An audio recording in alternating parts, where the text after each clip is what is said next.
너희는 그것을 이렇게 먹을지니 허리에 띠를 띠고 발에 신을 신고 손에 지팡이를 잡고 급히 먹으라.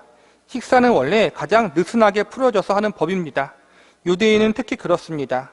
유대인은 원래 식사를 취침 스타일로 하게 되어 있습니다. 그들은 비스듬히 누워서 식사를 합니다. 그런데 지금 띠를 메고 실을 신고 지팡이를 들고 서서 먹습니다. 무엇을 상징하는 것일까요? 유월절은 고린, 결승점이 아니라 스타트, 출발점입니다. 예수님을 믿었다고 너무 좋아하지 마십시오. 시작입니다. 이제 앞서 말씀드렸지만 조각가에 의해 모닥불에서 꺼내진 나무가 이제부터 더 괴로운 것입니다. 예술가의 손에 붙잡혔기 때문에 그 예술가가 요구하는 자리에까지 이르도록 놓지 않습니다. 칼로 안 되면 톱으로 할 것이고 무엇을 사용해서든지 될 때까지 할 것입니다.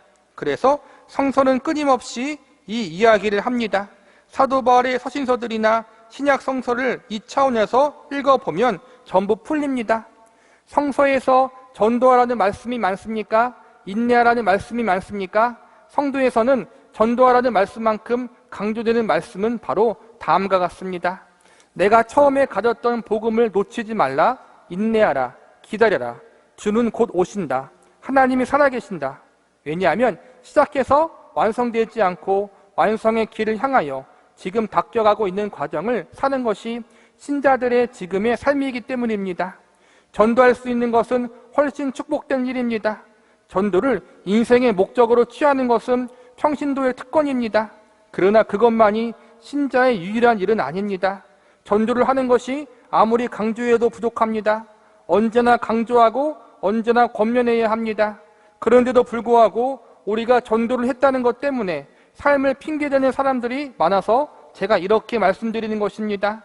우리의 최고 사명은 내가 하나님의 사람으로 얼마나 닦여져 있는가 하는 것이고, 이것은 내 삶에 주어진 현장 속에서 장사를 한다든가 이웃을 만나든가 친구를 만나다든가 버스를 탄다든가 오늘 만나는 내 이웃과 나와 부딪히는 영혼 앞에서 내가 하나님의 사람으로 성숙된 반응을 하느냐 안 하느냐의 싸움인 것입니다. 이것은 훨씬 어렵습니다. 전도만 강조해버린다면 원래 우리가 해야 할 책임을 회피할 수 있는 근거가 됩니다. 전도만 해버리면 실상 부딪혀야 될 생활의 현장까지 못 들어가고 거룩하신 말씀만 하고 헤어질 수 있다는 말입니다. 그래서 최고로 약화되는 것이 교회입니다. 왜 교회의 교인들끼리 친하지 않은가 하면 생활로 가는 싸움을 하는 사람이 아무도 없고 모두가 거룩한 탈을 쓰고 나오기 때문에 그렇습니다. 이것은 아무것도 안 되는 것입니다.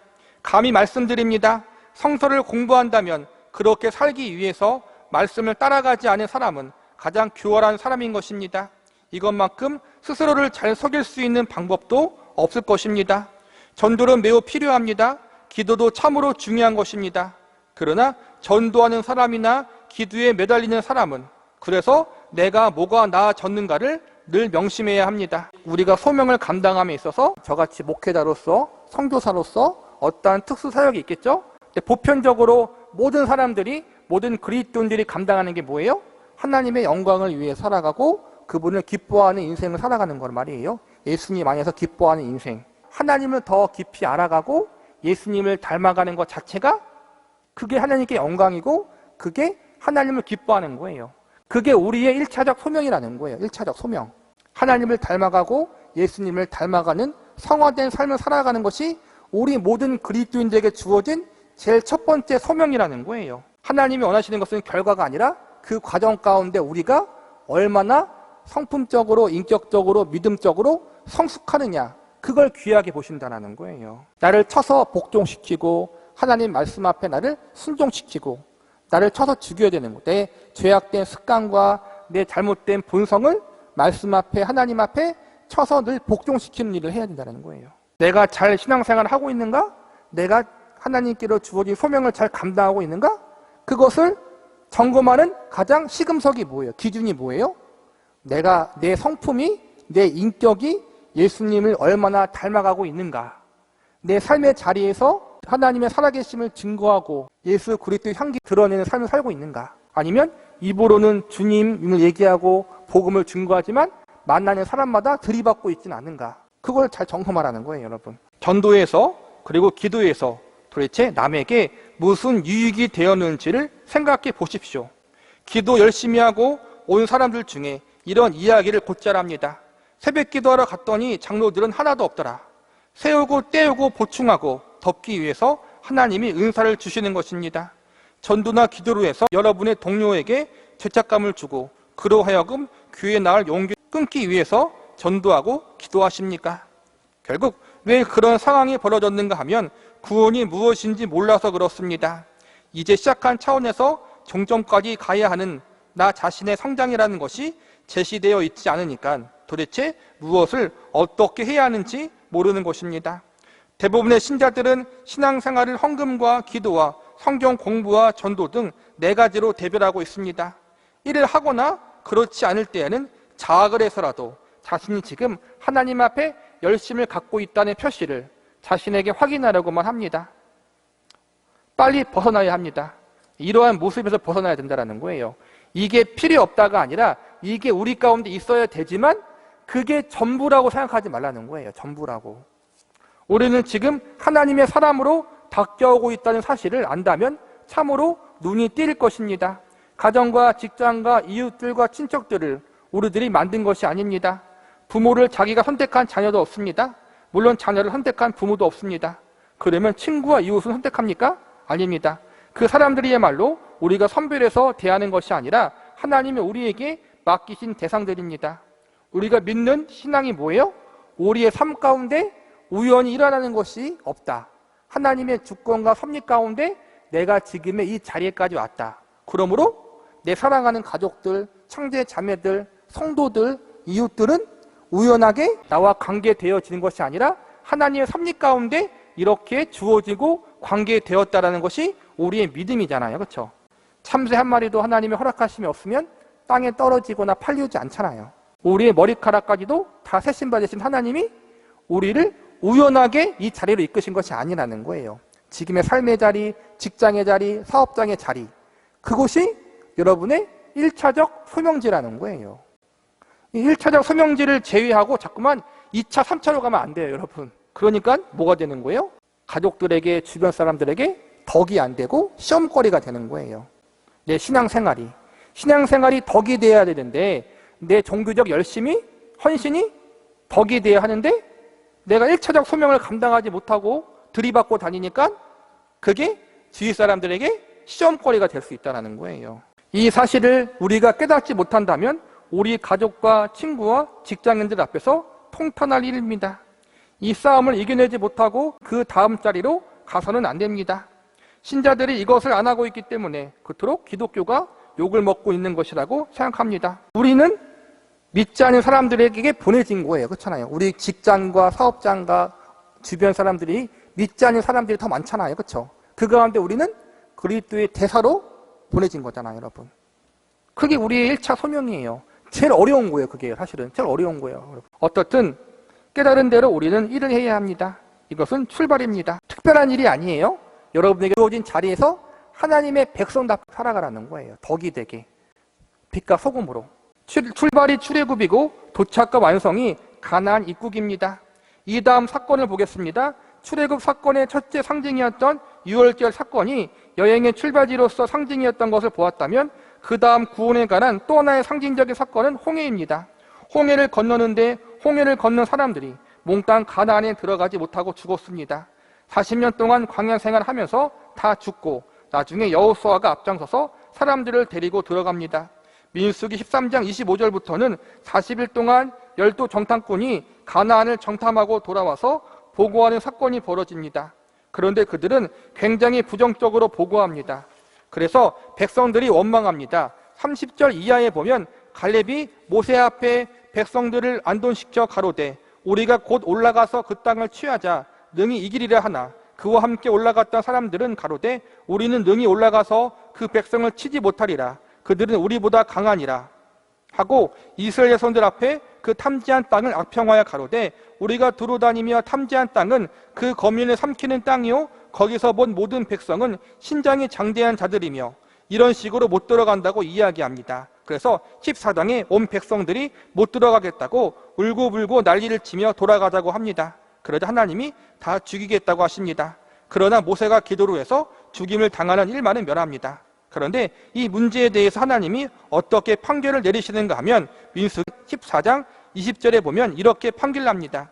여호와께서 가라사대 내가 내게 말대로 사하노라. 그러나 진실로 나의 사는 것과 여호와의 영광이 온 세계에 충만한 것으로 맹세하노니 나의 영광과 애굽과 광야에서 행한 나의 이적을 보고도 이같이 10번이나 나를 시험하고 내 목소리를 청종하지 아니한 그 사람들은 내가 그 조상들에게 맹세한 땅을 결탄코 보지 못할 것이요 또 나를 멸시한 사람은 하나도 그것을 보지 못하리라. 오직 내 종 갈렙은 그 마음이 그들과 달라서 나를 온전히 쫓았은즉 그에 갔던 땅으로 내가 그를 인도하여 드리리니 그 자손이 그 땅을 차지하리라. 민수기 14장 32절에 보면 또 이렇게 나옵니다. 너희 시체는 이 광야에서 엎드러질 것이요 너희 자녀들은 너희의 패역한 죄를 지고 너희의 시체가 광야에서 소멸되기까지 40년을 광야에서 유리하는 자가 되리라. 너희가 그 땅을 탐지한 죄악을 질지니 너희가 나의 싫어 버림을 알리라 하셨다 하리라. 이렇게 그들이 거기서 들어가지 못한다는 말씀을 합니다. 그런데 어떤 사람들이 못 들어가느냐 하는 문제에 대해서 민수기 14장 28절에 보니까 그들이 이르기를 여호와의 말씀에 나의 삶을 가리켜 맹세하노라. 너희 말이 내 귀에 들린 대로 내가 너희에게 행하리니 너희 시체가 이 광야에 엎드려질 것이라.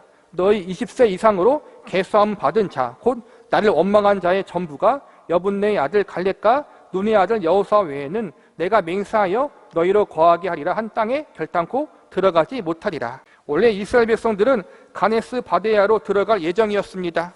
가데스 바네아와 이스라엘 사이에는 요단강이 없습니다.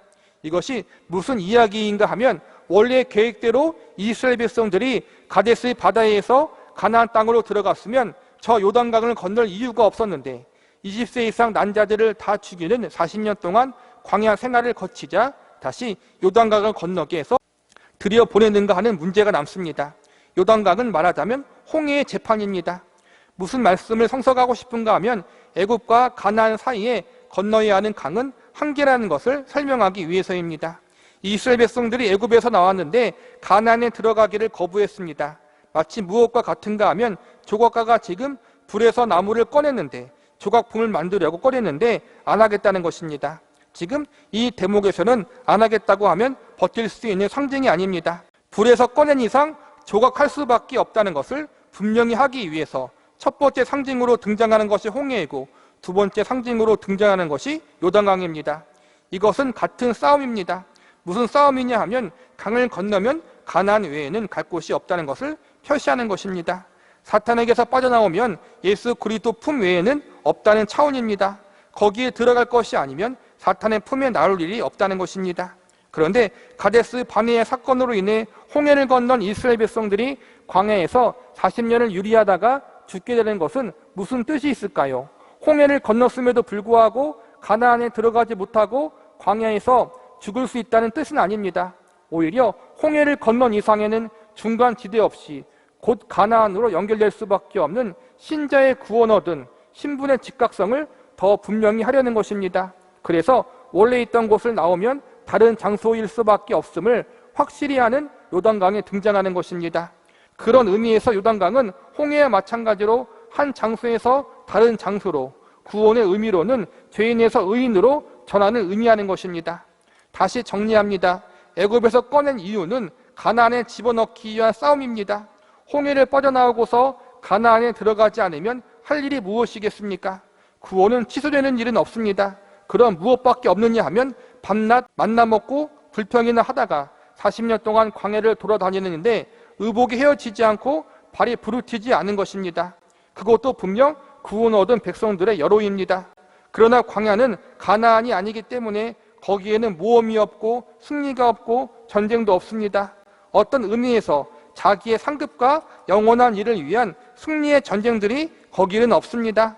가나안에 들어가야 비로소 내가 살 싸움터가 생깁니다. 여리고성을 무너뜨리려 하는 싸움이 생깁니다. 앞으로 차근차근 살펴볼 예정이니까 오늘은 거기까지는 안 들어가겠습니다. 이 문제를 잘 상상해 보시기 바랍니다. 여기 출애굽 사건에서는 무엇 때문에 모세를 등장시키고 이 사건을 이토록 확실히 이끌어가고 있는가? 다음번에는 모세도 이 상징에서 틀리는 배역을 맡습니다. 왜 그렇습니까? 모세가 가나안에 못 들어가는 이유를 깊이 생각해 보시기 바랍니다. 이와 같은 차원에서 지금 우리는 신자들에게 가장 중요한 예수 그리스도 안에 초대를 받은 신자들의 신앙생활에서 제일 곁길 빠지는 자리가 어디냐고 성서가 지적하는 것을 애굽을 벗어나서 가나안에 안 가고 중간에 미아가 된다는 사실입니다. 이것이 출애굽 사건에서 하고 싶은 이야기입니다.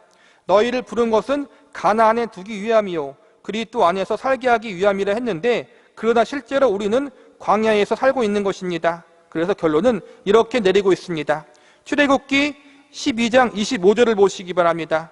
너희는 여호와께서 허락하신 대로 너희에게 주시는 땅에 이를 때 이 예식을 지킬 것이라. 이후에 너희 자녀가 묻기를 이 예식이 무슨 뜻이냐 하거든 너희는 이르기를 이는 여호와의 유월절 제사라. 여호와께서 애굽 사람을 치실 때 애굽에 있는 이스라엘 자손의 집을 넘으사 우리의 집을 구원하셨느니라 하라 하매 백성들이 머리 숙여 경배하니라. 유월절 예식을 어디서 행하라고 하십니까? 가나안에 가거든이라고 하십니다. 광야 생활 동안 이스라엘 백성들이 한 일은 무엇이는지 아십니까? 민수기 11장 4절을 찾아보시기 바랍니다. 이스라엘 중에 섞여 사는 무리가 탐욕을 품매 이스라엘 자손도 다시 울며 가로되 누가 우리에게 고기를 주어 먹게 할꼬. 우리가 애굽에 있을 때 값없이 생선과 외와 수박과 부추와 파와 마늘들을 먹은 것이 생각나거늘 이제 우리의 정력이 쇠약하되 이 만나 외에는 보이는 것이 아무것도 없도다 하니 우리들 중에서도 이것을 경험하고 있는 분이 많으리라고 상상됩니다. 아침에도 만나 점심에도 만나 저녁에도 만나 드디어 화가 난 것입니다. 애굽에 있을 때에는 그러지 않았는데 말입니다. 신자들이 신앙생활에 재미를 못 갖는 이유는 이럴 바에 못하러 출애굽했느냐 하는 비교가 안 되는 현실 때문입니다. 예수 믿는 것으로 무언가 나은 것이 있어야지 먹는 게 맞나요? 보이는 건 사막이니 무슨 재미로 삽니까? 물론 구름기둥도 있고 불기둥도 있고 죽지 않을 만큼 먹을 것도 있고 발도 부르티지 않고 입을 옷도 늘 있지만 너무 몸이 건조하다는 것입니다. 왜 그렇습니까? 비교해야 될 곳은 젖과 꿀이 흐르는 곳에 가서 비교를 해야 하는 것입니다. 그렇지 않으면 거기서는 유월절이 무의미합니다. 유월절을 광야에서 행해 보십시오. 우리의 자녀들이 아버지 이걸 왜 하십니까? 이것은 하나님께서 은혜롭게 애굽에서 우리를 구해내셨기 때문에 우리가 이 예식을 행한다. 이렇게 대답한다면 자녀들은 이렇게 말할 것입니다. 아버지나 잘하세요. 전 돌아가렵니다. 기껏 나야봐야 이게 뭡니까? 이것이 자녀된 우리가 하나님께 하는 질문이라는 것을 알아야 합니다. 또 우리들의 자녀가 우리에게 하는 질문이기도 합니다. 왜 우리들의 자녀가 예수를 열심히 안 믿는 것인지 아십니까? 예수 믿는 것이 자녀들이 보아도 재미없고 신나지 않기 때문입니다. 부모들이 믿는 것이란 보이는 게 맞나요? 보이는 게 사막인데 누가 믿겠습니까? 애굽으로 가는 것이 낫다고 생각했을 것입니다. 아무도 안 믿으려고 합니다. 그래서 가나안에서 비교를 해야 합니다. 젖과 꿀이 흐르는 곳, 더 이상 욕심낼 수 없는 풍성한 곳에서 이 예식은 빛이 나는 것입니다. 그 생활을 하십니까? 가나안에 들어와 계십니까? 누구나 들어가야 하는 장소입니다. 그러나 못 들어가고 있습니다. 이것이 무슨 문제냐 하는 것입니다. 출애굽을 했으면 하나님이 하나님의 백성을 삼아주시고 구원하신 거예요. 근데 우리가 궁극적인 목적은 가나안이잖아요. 천국을 소망하는 삶을 살아야 하는데 이스라엘 백성들의 1세대는 그렇게 살지 못하고 광야에서 원망과 불평하다가 죽었다는 거예요. 이것은 그들이 구원을 잃어버렸다는 것이 아니라 가나안을 바라보며 살아야 할 천국의 백성인데 가나안을 소망하며 살지 못하고 원망과 불평하다가 상급 없는 인생 살다가 죽었다는 거예요. 상급이 없다는 거예요. 하나님이 기뻐하는 인생을 살지 못하고 죽었다는 거예요. 우리도 동일하다는 거예요. 광야가 훈련 연단을 상징하지만 또 한편으로는 우리의 삶이 원망과 불평으로 가득한 삶을 상징할 수도 있다는 거예요. 이 점을 우리는 조심해야 된다는 거예요. 광야에 있지만 광야를 바라보지 말고 가나안 땅, 약속의 땅, 하늘의 유업을 바라보는 믿음을 우리가 가지고 있어야 된다는 거예요. 그게 신자의 믿음이고 신자의 거룩이에요. 그래서 출애굽 사건은 우리에게 의외의 질문을 던지고 의외의 깨달음을 주는 것입니다. 우리는 당연히 가나안 속에 있어야 하는 사람들입니다. 지금 당장 가능한 일입니다. 우리는 모두 예수 그리스도 안에 있을 수밖에 없는 자들입니다. 왜 못 누리고 있습니까?